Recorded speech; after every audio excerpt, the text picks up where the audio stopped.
অনুরাগের ছোঁয়া ধারাবাহিকের আজকের পর্বে রিভিউ পর্ব নিয়ে চলে এলাম। আজকের এই বিশেষ পর্বটিতে ঠিক কি কি হয়েছে জানতে পুরো ভিডিওটি না টেনে শেষ পর্যন্ত দেখতে থাকুন। পর্বের শুরুতে আমরা দেখতে পাই দীপা, অবিনাশ আর কৃষ্ণ যেখানে দাঁড়িয়ে ছিল। অবিনাশ বলে এখানে দাঁড়িয়ে থেকে কোনো লাভ নেই, সূর্য এখানে নেই, চলুন আমরা অন্য কোথাও খুঁজি। যখনই তারা সেখান থেকে চলে যেতে যায় তখনই দীপার পায়ের নিচের মাটি কেমন কেঁপে ওঠে। দীপা সেখানে বসে পড়ে আর বলে এখানের মাটি কেমন কাঁপছে, ডাক্তারবাবু এখানেই আছে। এই বলে দীপা মাটি খুঁড়তে থাকে। দীপার সঙ্গে সঙ্গে কৃষ্ণ আর অবিনাশও মাটি খুঁড়ে এবং এক পর্যায়ে গিয়ে তারা সূর্যকে পায়। সূর্যকে জড়িয়ে ধরে দীপা অঝরে কাঁদতে থাকে আর বলে আমি জানতাম ডাক্তারবাবু এখানেই আছে। এরপর দীপা সূর্যের পালস রেট চেক করে দেখতে পায় সূর্য এখনো জীবিত আছে। তারা সূর্যকে নিয়ে গাড়িতে ওঠে। দীপা কৃষ্ণ আর অবিনাশকে বলে আপনারা ওনাকে দেখুন, আমি সোনা আর রূপাকে বাঁচাতে যাচ্ছি। অবিনাশ বলে আপনি গেলে ওখানে ওদেরকে বাঁচাতে পারবেন না। দীপা বলে আমি মা হয়ে বসে থাকতে পারি না, আমার সন্তানকে আমার রক্ষা করতেই হবে।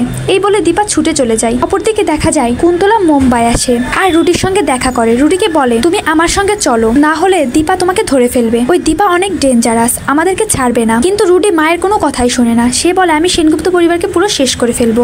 এই বলে সে গাড়ি থেকে নেমে চলে যায়। অপরদিকে দেখা যায় যমুনা মাসি সোনা আর রূপাকে তাদের মতো করে সাজায় এবং অন্য একটা জায়গায় নিয়ে যায় যেখানে কয়েকজন বিদেশি ক্লায়েন্ট উপস্থিত থাকে। তাদের কাছে সোনা রূপাকে বিক্রি করে দেওয়া হবে। রূপা বুঝতে পারে এখন তাকে কিছু করতেই হবে, না হলে সে আর হিংসুকুটি কেউই বাঁচতে পারবে না। রূপা হাতের কাছে একটা খুন্তি পায় যা দিয়ে সে বেধরম পেটাতে থাকে ওখানে সবগুলো গুন্ডাকে। সেখানে রাখা ছিল এক থালা মরিচের গুঁড়ো। সে মরিচের গুঁড়োগুলো সকলের চোখে মুখে ছিটিয়ে দেয় আর সোনার হাত ধরে সেখান থেকে পালিয়ে যায়। তার পিছু পিছু যমুনা মাসির গুন্ডাগুলো তাড়া করতে থাকে তাদের। সোনা রূপা একটা ভিড়ের মধ্যে ঢুকে যায়। সেখানে দীপাও আসে আর দীপা যমুনা মাসির লোকেদের থেকে বুঝতে পারে সোনা রূপা যমুনা মাসির কুঠির থেকে পালিয়ে গেছে।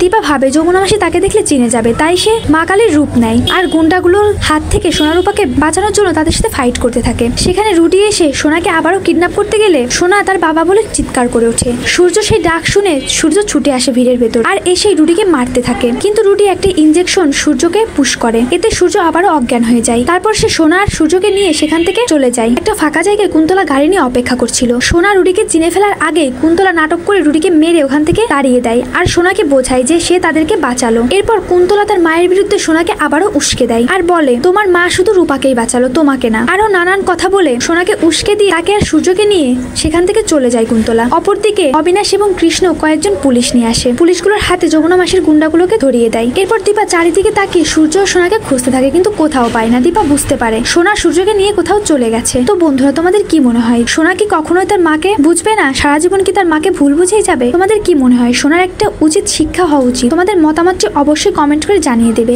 চ্যানেলে নতুন হয়ে থাকলে অবশ্যই চ্যানেলটি সাবস্ক্রাইব করে রাখবে।